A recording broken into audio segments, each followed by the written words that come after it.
Welcome back to the third lecture in the series of research methodology. In the previous lesson, we have studied in detail the defining of a research problem.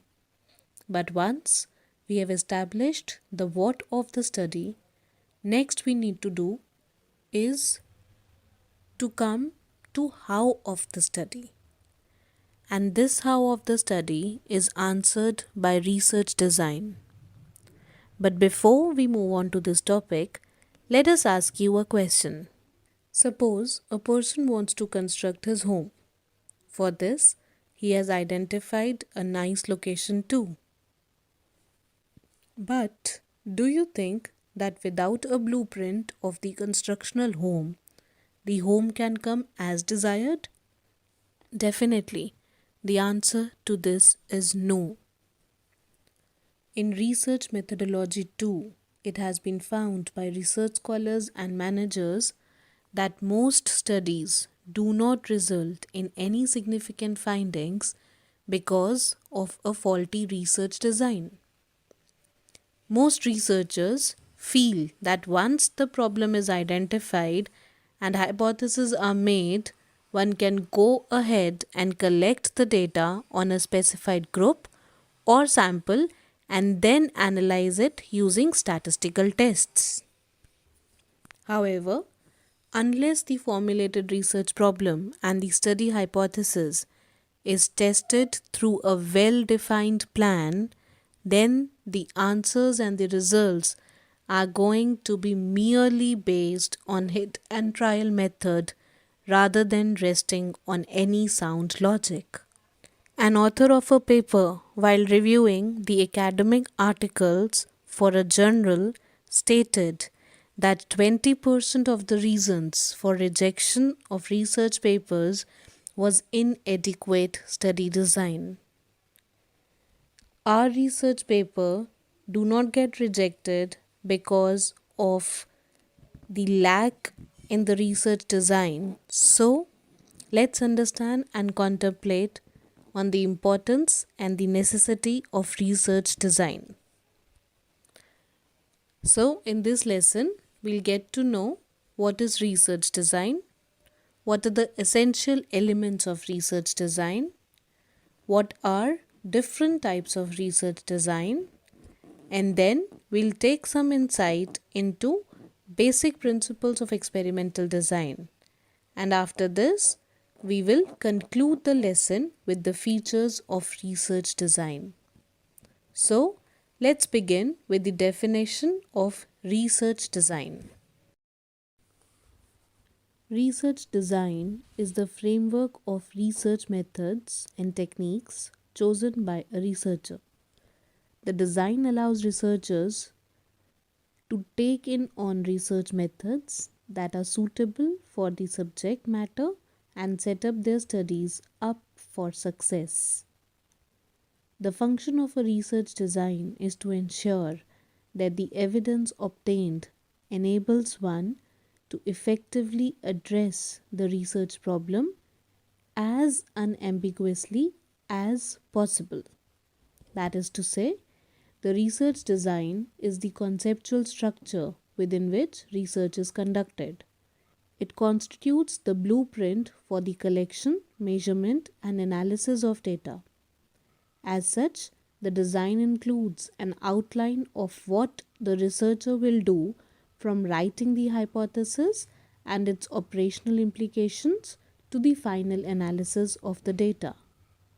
More explicitly, the design decisions happen to be in respect of what is the study all about? What is the study being made? Where will the study be carried out? What type of data is required? Where can the required data be found? What will be the sample design? What techniques of data collection can be used? How will data be analyzed? And in what style will the report be prepared? Keeping in view the above stated design decisions, one can broadly split the research design into 4 parts. The first part is the sampling design, which deals with the method of selecting items to be observed for the given study. Then comes the observational design that relates to the conditions under which the observations are to be made. And then there is the statistical design, which concerns with the analysis of the questions, number of questions from which the information needs to be gathered, etc. And then the last is the operational design, which deals with the techniques by which the procedures specified in the sampling, statistical, and observational designs can be carried out. So, with these, the important features of research design may be outlined as follows. One of the essential features of research design is that it constitutes a plan that identifies the types and sources of information required for the research problem. It constitutes a strategy that specifies the methods of data collection and analysis which would be adopted. And thirdly, it also specifies the time period of research and monetary budget involved in conducting the study, which comprise the two major constraints of undertaking any research. So, with these features of research design at the back of our mind, let's move on to the categorization of research designs. The different research designs are as follows. Starting with the historical design, the purpose of a historical research design is to collect, verify, and synthesize evidence from the past to establish facts that defend or refute our hypothesis. In this design, we make use of secondary sources and a variety of primary documentary evidences such as logs, diaries, official reports, records, archives, and non textual information like maps, pictures, inscriptions, etc. The limitation of this design is that the sources must be authentic and valid. Then, one of the majorly used research design is called as exploratory research design. The primary objective of exploratory research design is to provide insights into and an understanding of phenomena. It aims to explore and get clarity on problem situation. It is used in instances where the subject of study cannot be measured in a quantitative manner. That is to say, exploratory designs are the simplest and most flexible structured designs. As the name suggests, the basic objective of the study is to explore and obtain clarity about the problem situation. It is flexible in its approach and mostly involves a qualitative investigation. In this, the sample size is not strictly representative, and at times it might only involve unstructured interviews with a couple of subject experts. The essential purpose of the study is basically to define and understand the research problem that is to be investigated, to explore and evaluate the diverse and multiple research opportunities, to assist in the development and formulation of research hypotheses, to define the variables and constructs under the study, to identify the possible nature of relationships that might exist between variables under the study, and to explore the external factors and variables that might impact the research. In this design, the researcher can make use of secondary resource analysis, case study method, expert opinion, and focused group discussions. Then comes the diagnostic research design. In diagnostic design, the researcher is looking to evaluate the underlying cause of a specific topic or phenomenon. This method helps one learn about more factors that create troublesome situations. This design has three parts. First, it takes into account the inception of the issue, then it goes with the diagnosis of the issue, and ultimately the issue is sorted via the research analysis. In a descriptive design, a researcher is solely interested in describing the situation or case under their research study. It is a design which is created by gathering, analyzing, and presenting collected data to provide a comprehensive and detailed explanation of the phenomenon under study. So, the difference between exploratory and research or diagnostic type is basically as follows. The overall design in exploratory research is flexible in nature, while in diagnostic or descriptive it is rigid. As far as sampling design is considered, we make use of non-probabilistic sampling procedures while designing the exploratory research design. It can include judgment sampling, purposive sampling, whereas in descriptive, we make use of probabilistic sampling design. So we can employ stratified sampling, simple random sampling, etc. Then statistical design. There is no pre-planned design for analysis with respect to exploratory designs. However, we have a pre-planned analysis when we take into account the descriptive or diagnostic research design. Further, unstructured instruments for data collection is used in research design with respect to exploratory method. We'll be taking up in detail these unstructured instruments of data in the next section, while for descriptive or diagnostic, it is structured manner.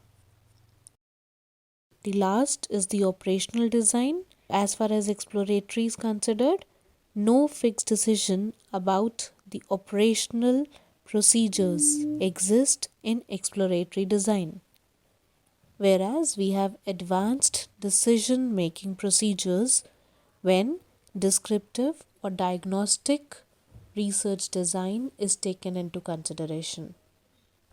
Then, after these major classification of research design into exploratory, design and diagnostic, we have another classification which states that research design can be classified into qualitative research design or quantitative research design. Qualitative research design determines the relationships between collected data.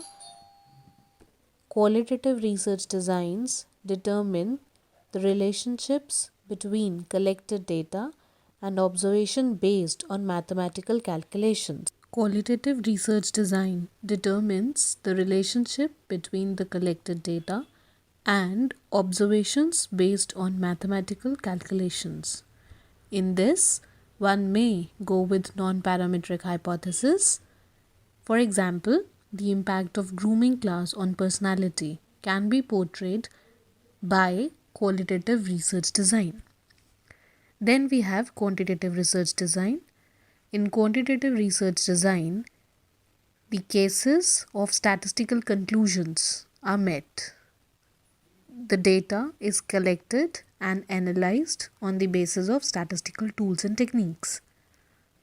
These quantitative research designs can further be divided into experimental and non-experimental designs. Non-experimental design is the one that lacks the treatment of an independent variable, control of extraneous variables through random assignment or both. One of the famous and most used non-experimental research is correlation research design. Correlation research is a non-experimental research design that helps researchers establish a relationship between two closely connected variables. This type of research requires two different groups. The advantage of this type of research design is that there is no assumption while evaluating a relationship between two variables, and statistical analysis technique can calculate the relationship between them.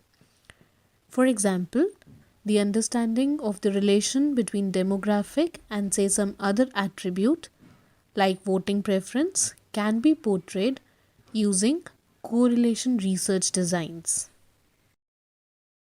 One of the major branch of research design is catered by experimental research design. Experimental research design establishes a relationship between the cause and effect of a situation. It is a causal design where one observes the impact caused by an independent variable on the dependent variable. In this, we can start with the concepts of design of experiments. Experimental design or design of experiment is a blueprint of the procedure that enables the researcher to maintain control over factors that may affect the result of an experiment. In doing this, the researcher attempts to determine or predict what may occur. Experimental research is often used where there is time priority in a causal relationship. There is consistency in a causal relationship and the magnitude of the correlation is great. The classical experimental design specifies an experimental group and a control group. The independent variable is administered to the experimental group and not to the control group. And both groups are measured on same dependent variable. Subsequent experimental designs have been used for more groups and more measurements over longer periods. In these, we can have cases like suppose we want to understand the effect of fertilizers on different lands. Then such type of causal relationships can be dealt with the design of experiments. When we are considering the design of experiments, then there are primarily 4 types of design of experiments or experimental designs. First is pre-experimental designs. These are the designs wherein observation is taken after the application of the treatment. This also includes one group pre-test, post-test design when one observation is taken prior to the application of the treatment and the other after the application of the treatment and is compared with the static group. The experiment group is subjected to treatment and a post-test measurement is taken, and in control group, measure is taken at the time when it was done for experimental group. These designs do not make use of any randomization procedures to control the extraneous variables. Then the second one are the quasi-experimental designs. In these designs, the researcher can control when measurements are taken and on whom they are taken. However, this design lacks complete control of scheduling of treatment and also lacks the ability to randomize the testing units which are getting exposed to the treatments. Then the third are the true experimental designs. In these designs, researchers can randomly assign test units and treatments to an experimental group. Here, The researcher is able to eliminate the effect of extraneous variable from the experimental and control group. A point worth mentioning over here is the definition of extraneous variables. Extraneous variables are those variables which are not independent variable but could affect the result of the experiment. And then we have last in the experimental designs, which is statistical designs. These designs allow for statistical control and analysis of external variables. The main advantages of statistical designs are the effect of more than one level of independent variable on the dependent variable can be analyzed via this design procedure. The effect of more than one independent variable can also be examined.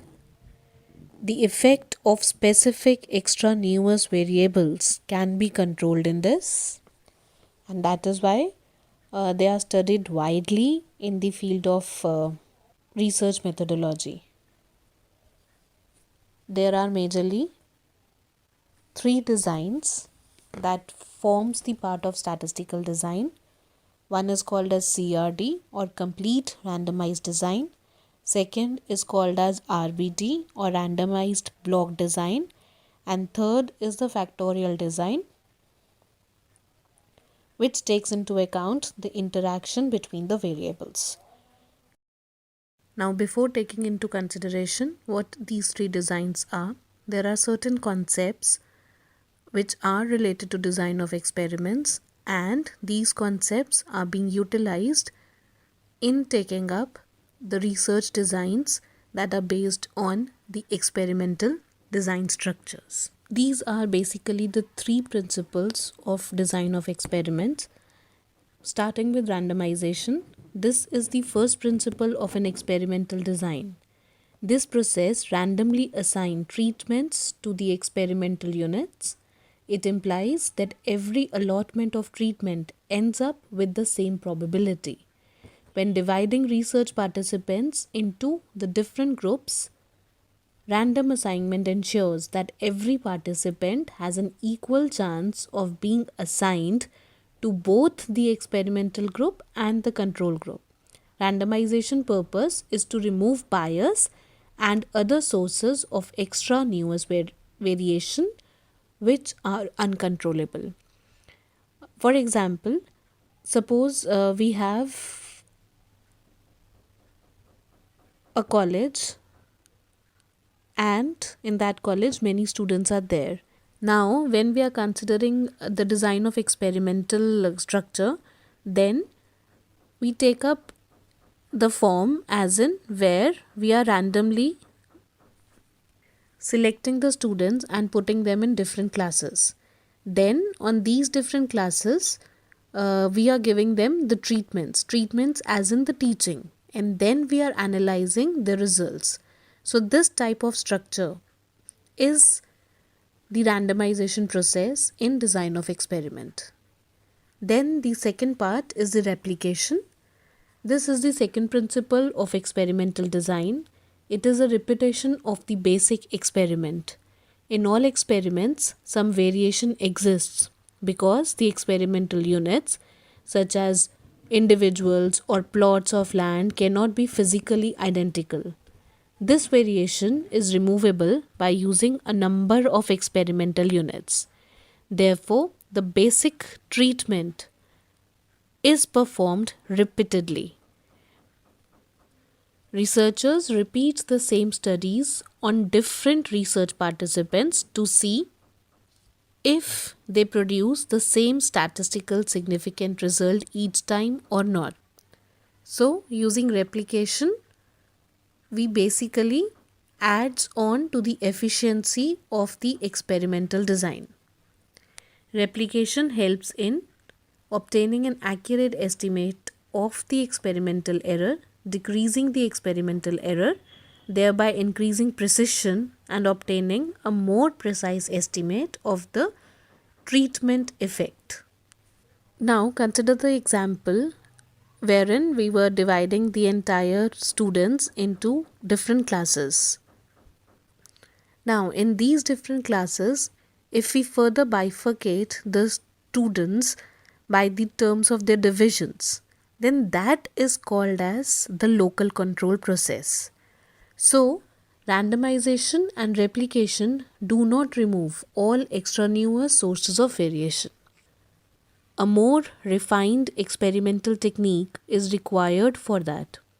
A design should be chosen such that all the extraneous sources of variation can come under the control. For this purpose, local control, which refers to the amount of balancing, blocking, and grouping of the experimental units, is used. So, when we are grouping the participants in terms of the divisions, then we are controlling the more extraneous sources of variation. Balancing implies that the treatment should be assigned to the experimental units such that the result is a balanced arrangement of treatments. Blocking means that similar experimental units should be collected together to form a relatively homogeneous group. Here, the concept of stratified sampling can take place. The main purpose of local control is to increase the efficiency of experimental design by minimizing the experimental error. In this case, local control should not be confused with the word control. Control in experimental design is used for treatment. It does not receive any treatment, but the effectiveness of other treatments should be found. So, based on these three principles of design of experiments, the statistical designs are classified into CRD, BRD, and factorial design. CRD or complete randomized design is used when a researcher is investigating the effect of one independent variable on the dependent variable. The independent variable is required to be measured in nominal scale, that is, it should be in number of categories. CRD lacks the concept of local control, so it is done by the process of ANOVA, that is, analysis of variance. Then we have BRD, that is block randomized design, which is better in terms of accuracy as compared to CRD, because in randomized block design, it is possible to separate the influence of one extraneous variable on a particular dependent variable, thereby providing a clear picture of the impact of treatment on test units. So basically, when we were dividing the entire class into different blocks or stratas, therein we can expect that more accuracy comes into our ANOVA model, and that ANOVA model is called as two-way ANOVA model. And these two-way ANOVA models are difficult to compute on one hand, but give better results in terms of accuracy as compared to one-way ANOVA or CRD. Then the last is the factorial design, wherein two-way ANOVA is employed, but here this design allows the interaction between two variables. So it is complicated procedure, but it gives better results when we are comparing the means of multiple populations. So this was all related to the research designs. One should be careful while taking up the research designs and should focus on the features of research design, which says that they should be neutral, they should be reliable, they should be validated, and they should be based on a generalization concept. So neutrality, that means when you start up your study, you may have to make assumptions about the data you expect to collect. The results projected in the research design should be free from bias and should be neutral. Then understanding the opinions about the final evaluated solutions and scores and conclusion from multiple individuals and consider those who agree with the derived results. The research designs should be reliable, that is, with regularly conducting the research, the researcher involved expects similar results every time. So, the design should indicate how to form research questions to ensure the standardization of the results. Validity. There are multiple measuring tools available. However, the only correct measuring tools are those which help a researcher in gauging results according to the objective of the research. The questionnaire developed from the design should be validated using the correct measuring tools. And then finally, we have the generalization feature of a research design, which says that outcome of the design should apply to a population and not just a restricted sample. A generalized design implies that the survey can be conducted on any part of a population with similar accuracy. So, with these features of research design, we conclude the chapter of research designs in research methodology. Wish you all a happy learning.